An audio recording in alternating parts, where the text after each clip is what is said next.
Here's the 7th of 8 videos I'm sharing with you where I helped Norma prepare for and pass her Part 3 test using Zoom training. And I'd love to do the same with you. Hopefully, you've watched the previous videos in the series. If not, please go and check those out as well. So is there anything else that I can help you with in terms of the rest of this session? Let me see. I had written some things down. We've covered that about her being more anxious with the examiner and what to say at the beginning. Covered prompting or demonstration. And we've covered about doing. My worry was as well just using that one round outside the test centre and doing lots of different loops coming in, if that the examiner would think that's boring, but actually you can come at it from multiple ways. So I don't suppose it is. I mean, we can move on to the other spiral if need be, but it was just, I was thinking, is that going to be too much of the same? But as long as whichever way you come at it is different. Yeah, is giving her an opportunity to practice, and an opportunity for you to watch and see how she's getting on with it, Yeah. and an opportunity for you to pull over and have a little bit of a chat if need be. Yeah. To help get inside her head and to figure out how you can perhaps better support her or make things clearer. Yeah. Stretch it on a little bit. Stretch it on a wee bit. That's fine. That sorts that out then. Oh yeah, one other thing was scaling on her confidence. I use scaling quite a lot, and I have done in the past with the learners. No harm in using scaling, beginning and end for confidence. Don't suppose there is. She would probably. I mean, she's a full license holder, so she's not used to scaling herself, obviously. And I've not, given her lessons as I would a learner. Exactly. So on that basis, I would probably avoid using scaling. Okay. Not any. Because it's just out of context. Again, think about yourself having never been asked to use scaling before, and then you're suddenly stuck with somebody and you wanting them to help you learn and develop. Go right, okay. So before we get into things, then, again, just use another analogy. We'll go back to cooking. Let's say. Yeah. So you're going to learn how to. I'm going to teach you how to.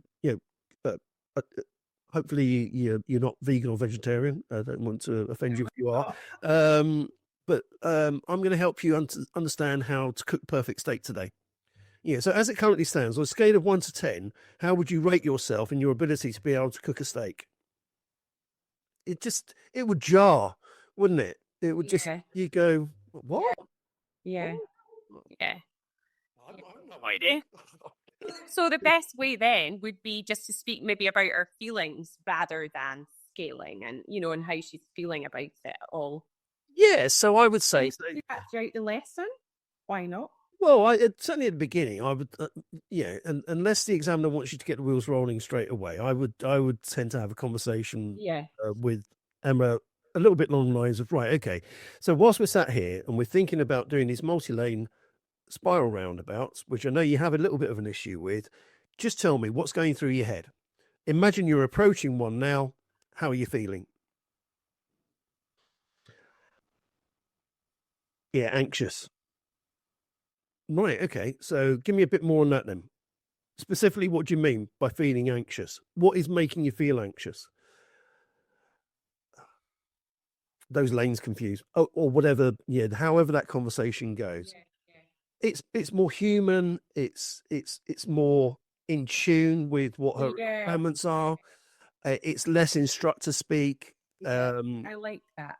It's more you just being there as a supportive professional with somebody that's coming to you to say, can you give me a bit of help, please? I know how to drive. I don't need you to teach me how to drive. I just need a little bit of help with this specific element of my driving. Yeah. Yeah, no, that makes sense. That's cleared that one up. I think lastly, I had written down I'd written down, do I need to check knowledge and understanding of spirals with Emma when examiners in the car? Do I need to make sure she knows? But then that would actually be covered when we're speaking about her anxiety, you know, just what you've just said. We could cover that briefly. Yeah. That's fine. And the examiner, yeah, if they do want you to have a little introductory conversation once they've jumped in the car with you, they don't want that to be very long. No. Yeah, so they don't want you to get out your visual diagrams and start looking at spiral roundabouts in any depth or detail. Yeah. It's a practical driving assessment, not a theory assessment. They assume that you know how to do these multi-lane roundabouts that you're going to be helping Emma with. They know that she's a full license holder, so yeah, her general theory is good. What she's clearly struggling with is just her confidence in being able to deal with them effectively. Yeah. So to spend minutes going through theory is just going to be a complete waste of time. Yeah, that's fine. Excellent. I think that was all my questions I'd written down. Yes. No, that makes sense. And just giving me clarity that I'm on and you know, a bit more confidence in myself, actually, that I'm on the right lines with what I'm doing and I don't need to overcomplicate it and think, oh, after 20 minutes, let's get a new goal because we covered this, you know, and I can just like.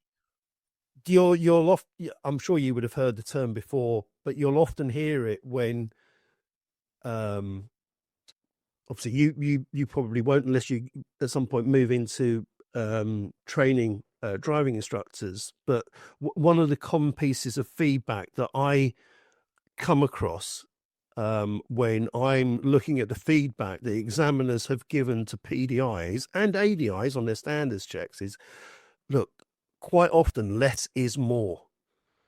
That's what I had. Yeah. Don't boil the ocean. Don't flood your student with so much stuff that they're crumbling, they're wilting and crumbling under the pressure of what you're asking them to do. Just work on one or two things at a time. Work on them as simplistically as you can and try to encourage them throughout that process to learn, to develop, to take responsibility, to discover solutions, to demonstrate to you that they're understanding it and they're getting it and they're feeling better at putting it into practice. Yeah. As long as you're demonstrating those qualities to us, then we know that as long as you continue to do that, it will work with any student on any subject in any area. It's what we're assessing is your ability to understand the processes and the techniques that are required to teach somebody effectively. Yeah. We don't care what it is that you're teaching them, because as long as you're demonstrating those core qualities and skill sets, we know you have the ability to apply them to any situation. Yeah, exactly. Yeah. Doesn't matter where you are. So you can go into as much depth and detail about multi-lane roundabouts as you like and spiral roundabouts, and you can prove to us that you are clearly a subject matter expert with all of this amazing knowledge that you've got, and every single thing that has come out of your mouth in terms of the theoretical side of how to deal with roundabouts is 100% correct. No argument whatsoever. But what we haven't witnessed at all within this lesson is your ability to be able to develop your student or driver's confidence in being able to do them to a similar level to you can do. Yeah. all you've done is data dumped. Yeah. And you said, right, now you've got all of the info, go put it into practice. And then they've clearly struggled. So you've just given them more information or just repeated the same information that you gave them the first time around. Say, come on, listen up, pay attention. Yeah. I've told you this is how it works. Do it. But they're still not doing it. Yeah, it doesn't work. It just doesn't work. Yeah. No, I